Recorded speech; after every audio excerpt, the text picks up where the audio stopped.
Ameublement Tanguay en première ligne.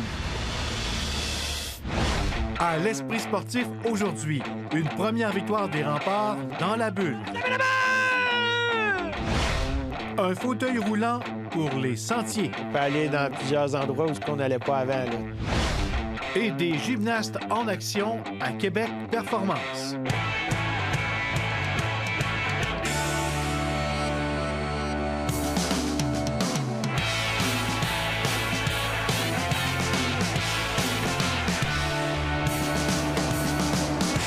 À tous, bienvenue à l'Esprit sportif. Les Remparts de Québec ont bien amorcé leur tournoi dans la bulle du Centre Vidéotron mardi soir en l'emportant 4-2 face aux Cataractes de Shawinigan.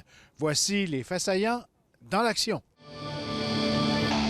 Même s'ils évoluaient au Centre Vidéotron, les Remparts étaient considérés comme les visiteurs mardi soir. L'honneur d'inscrire le premier but dans la bulle pour les Remparts est revenu à Théo Rochette, qui a ouvert le pointage à mi-chemin en première en captant une belle passe de Thomas Caron pour déjouer le gardien des Cataractes 1-0 Québec. Rochette à Dubé. En deuxième, c'est 1-1 quand l'attaque à 5 des Remparts contribue à leur redonner les devants.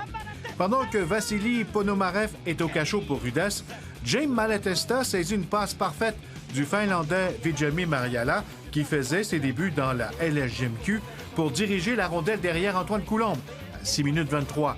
C'est 2-1 pour l'équipe visiteuse. Il accélère au centre, traverse la ligne rouge. En fin de période, ce sera au tour de Gabriel Montreuil de toucher la cible, alors que son équipe est en avantage numérique. Son excellent tir dans le haut du filet permet aux Remparts de prendre les devants par 2 buts. Gaucher reprend. Long tir. En troisième, les Diables Rouges ajouteront un 4e but, 3 minutes après le début de la période, quand Édouard Cournoyer viendra marquer sur des aides de Gabriel Montreuil et Nathan Gaucher. Une victoire de 4-2 qui fait du bien à la troupe de Patrick Roy, qui n'avait pas joué un match depuis 43 jours.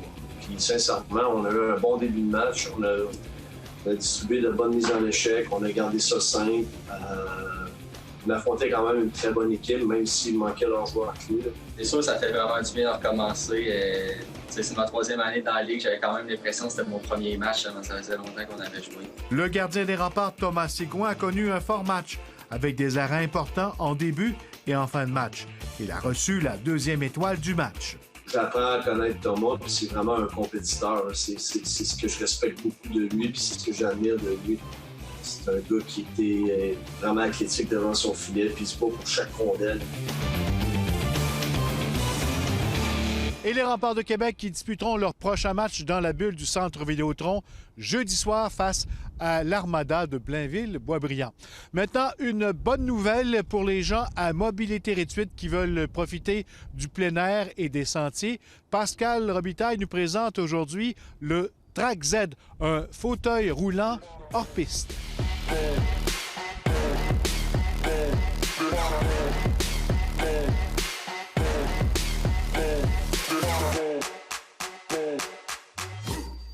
C'est après un accident il y a 5 ans que Marc a perdu l'usage de ses jambes.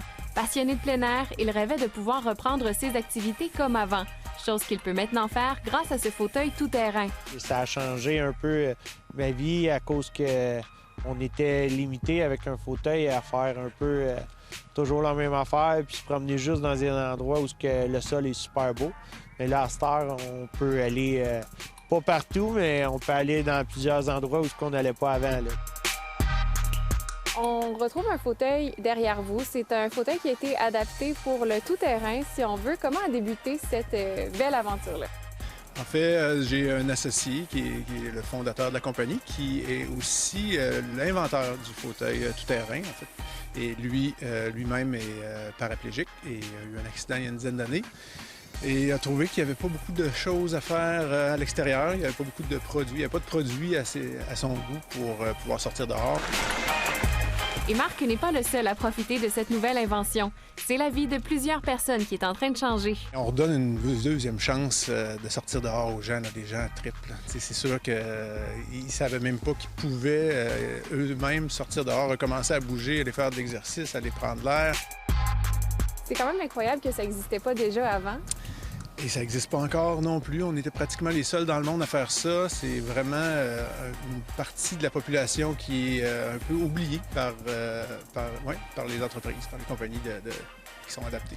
Montagne, neige et plage, Marc repousse les limites qui lui étaient auparavant imposées. On est parti à un endroit spécifique avec ma femme. C'est sûr que là, ils disent « Hey, calé que t'es rendu ici avec le fauteuil. Parce qu'on va à des endroits spécifiques que jamais il y aurait quelqu'un en fauteuil qui se serait rendu là. C'est le fun. Là. Mais l'entreprise TrackZ veut pousser l'initiative encore plus loin. Ah oui, le produit existe, là, c'est bien beau, on peut sortir dans la cour, dans la neige, on peut aller porter nos vidanges au chemin, aller jouer avec nos enfants dans le gazon. Mais là, ça prenait un peu de loisir, c'est notre initiative de trouver des places, en fait, d'aider les centres, les parcs à devenir plus accessibles pour notre type de fauteuil. Au cours des prochains mois, 6 km de sentiers seront aménagés dans la vallée du Bras-du-Nord. Mais le but du projet, c'est de rendre accessibles aux fauteuils roulants des sentiers partout à travers la province. Ça fait déjà boule de neige. Tous ceux qu'on approche présentement trippent bien raide sur le projet. Ça prend au moins un endroit par grande ville où on peut aller jouer. Ça serait super le fun. Là, donc, quand on pense au plein air au Québec, on pense entre autres à la CEPAC. Est-ce que vous pensez un jour collaborer avec la CEPAC? C'est notre rêve d'avoir la CEPAC, bien sûr. Là, ils ont tellement des beaux spots, puis ils sont partout en province. Ils fit exactement avec notre type que notre clientèle veut aller. C'est le genre de parc où nos clients aimeraient pouvoir aller. Donc, c'est certain qu'on aimerait beaucoup que la CEPAC ou des centres de ce genre-là embarquent avec nous. Là. Déjà, plusieurs parcs ont démontré leur intérêt envers le projet, qui permettra à de nombreuses personnes de pouvoir maintenant profiter, comme tout le monde, des beautés de la nature. Pascal Robitaille pour l'Esprit sportif à Saint-Raymond. Après la pause, en vedette, la gymnastique.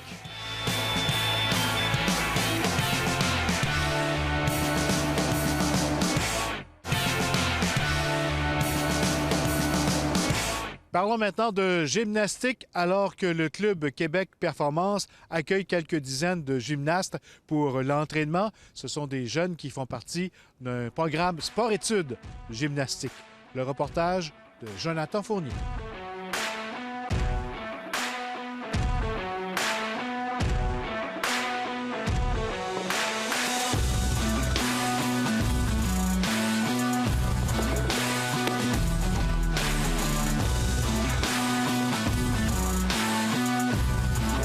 Guy, bienvenue à l'Esprit sportif. Ça fait plaisir. Québec Performance en gymnastique ici à Charlesbourg. Dans quelle mesure on pratique ce sport là, en zone rouge à Québec? Présentement, on a seulement notre secteur sport-études et concentration sportive qui sont dans les palais en après-midi, mais on a 1100 jeunes du secteur récréatif là, qui ont été arrêtés là, au 8 octobre pour la suspension des cours et on a 350 jeunes dans notre secteur compétitif de soir qui sont également arrêtés. Donc, ces gens-là, ils font un petit peu de gymnastique à la maison là, par des Zooms, on garde des liens, on fait des rencontres avec eux, mais sinon, c'est vraiment que 70 jeunes là, qu'on a actuellement.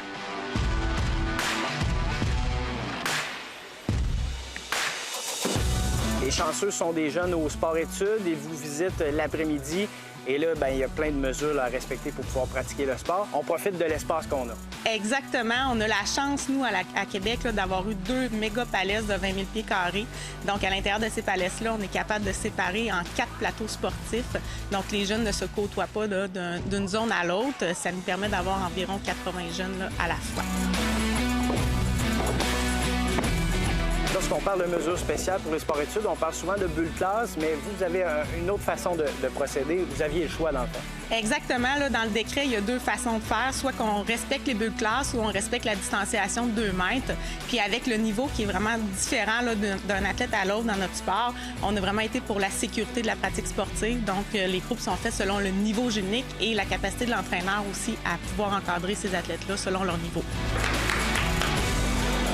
Du sport-études, les jeunes sont vraiment privilégiés pour pouvoir pratiquer leur sport. C'est vraiment une délivrance en soi là, parce qu'on avait des jeunes qui étaient vraiment dans une dynamique un peu de détresse, là, je vous dirais, là, de ne pas pouvoir pratiquer un sport que tu fais 20 heures ou 24 heures par semaine. Là, c'est quelque chose. Donc, on est vraiment très heureux pour eux. Mais on pense énormément fort à tout notre secteur récréatif, notre secteur compétitif de soir qui sont arrêtés. Là. On essaie de les garder très actifs, là, malgré le fait qu'ils sont à la maison. Les athlètes également, ils sont à distance. Ils ont chacun un bac avec leur matériel individuel pour pas qu'ils aillent à le partager. Là, quand on pense à la poudre là, qui se met dans les mains au niveau des barres asymétriques, ils ont chacun leur bloc de magnésium. Donc, ça nous permet vraiment de faire quelque chose d'individualisé puis qui soit vraiment à distance de 2 mètres chacun un de l'autre. Hey, John! Désinfection! Là, ça va bien. Là. Mettons, c'est différent avec le COVID et tout. Mais on s'adapte, on nettoie. C'est un peu plus long, mais on est capable de faire ça quand même comme il faut. Là, il faut beaucoup désinfecter tout le temps, tous nos tapis avant de changer. Il faut aussi éviter de croiser les autres groupes ou les autres bulles. Fait que c'est différent, mais on s'adapte vite.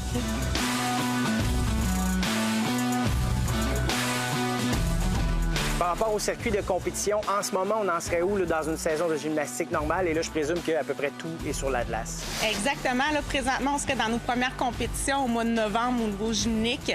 Là, présentement, il y a des scénarios sur place, là, soit par Zoom, vidéoconférence, des vidéos qui peuvent se faire. Au niveau international, c'est des choses qui ont été expérimentées, surtout en secteur trampoline, c'est très avancé. Au niveau artistique, gymnastique, c'est moins avancé, mais c'est vraiment des projets qui sont sur la table. Puis sinon, dans un avenir un petit peu plus moyen terme, il y aurait des compétitions plus en région quand que les zones vont nous permettre là, de pouvoir se regrouper au moins par région. J'étais censée avoir les championnats québécois, puis si je me qualifiais, sûrement les championnats de l'Est ou canadiens. Puis, vu que je sais que je les fais pas, ça aurait été peut-être ma chance de les faire, puis c'est vraiment dommage. Les compétitions de trampoline pourraient être les premières à reprendre, mais en mode virtuel. On positionne une caméra à un endroit déterminé, le même pour tout le monde, et des juges évaluent à distance la performance. C'est ce qui pourrait se produire au niveau national élite dès le début de l'année 2021. Je vous dirais qu'il y a certains athlètes qui étaient prêts maintenant, qui peut-être vont manquer le bateau éventuellement. Il y a des athlètes qui étaient en forme de rémission, qui vont peut-être avoir une chance davantage dans 1 an. On sait que les athlètes carburent avec des événements, avec des dates limites, donc c'est ce qui est difficile à reproduire présentement en entraînement. Mais on essaye de mettre là, certaines pressions pour voir avec eux là, les possibilités, faire des vidéos pour être sûr qu'il y ait un moment qu'ils doivent performer. Fait que c'est des choses qui sont en place. Donc, souhaitez une saison de compétition pour 2021. Merci. Bien, merci à vous. Et voilà, c'était l'Esprit sportif pour aujourd'hui. On se retrouve demain, même heure. Bye bye tout le monde.